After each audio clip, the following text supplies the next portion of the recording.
worried about folks like yourself, Congresswoman, because I have to assume that, of course they would like to arrest you and some of the others who are more outspoken in the House.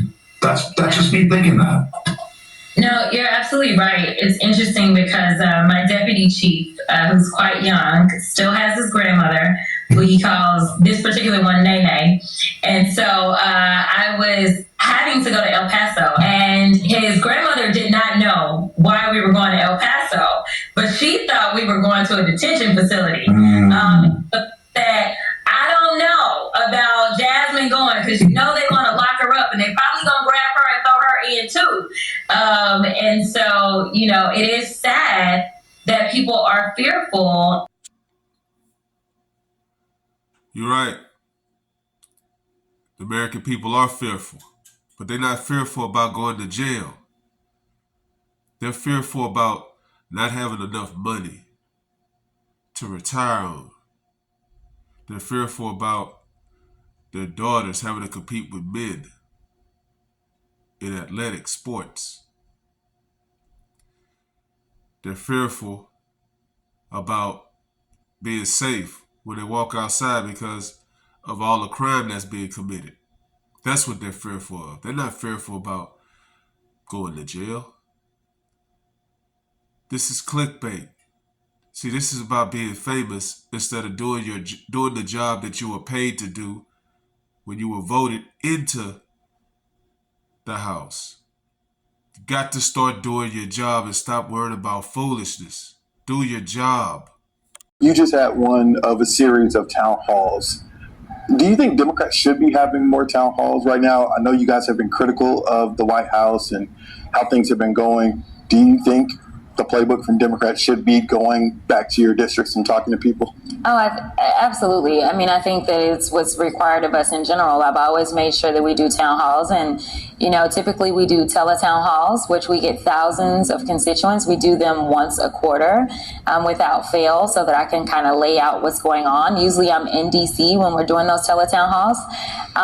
But for me, this is more so a vibe check, right? I know that the news has been pretty daunting coming out of DC, especially as we've been dealing with this budget fight or reconciliation fight. And it's important for me to understand in the moment, how are my seniors feeling? Because these are the people that have elected me to be their representative. And so I want to know what their concerns are. I know that we still have some time before the Senate decides what's going to happen, and we may end up having to debate or fight over a Senate bill instead of the House bill. I want to make sure that in real time, I have real information. I can guess at what I feel like my constituents would feel in certain moments, but it is good to actually hear directly from them. And my seniors were absolutely on point, and I'm excited to know that they have not gotten lost in the sauce or fallen for the false narratives, but they actually have sought out the truth, and they understand how problematic this big, ugly bill is.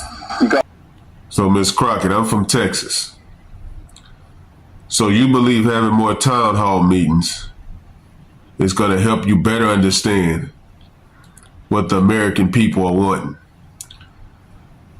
The Democrats have lost the House and the Senate. Why? Because you're focusing on trying to take down Donald Trump instead of building up the American people in the United States as a whole. It's not about going after one man. That's where you guys are missing the narrative. The narrative should be about the American people. That's who you work for.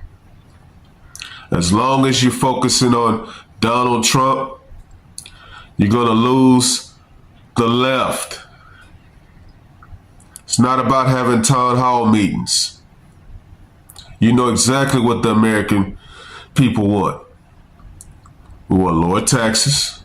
We want the border to be safe. We want women to have fair opportunities when competing. It's that simple. That is basics. Get those three narratives together, and stop focusing on Donald Trump, you might have a chance in the next election.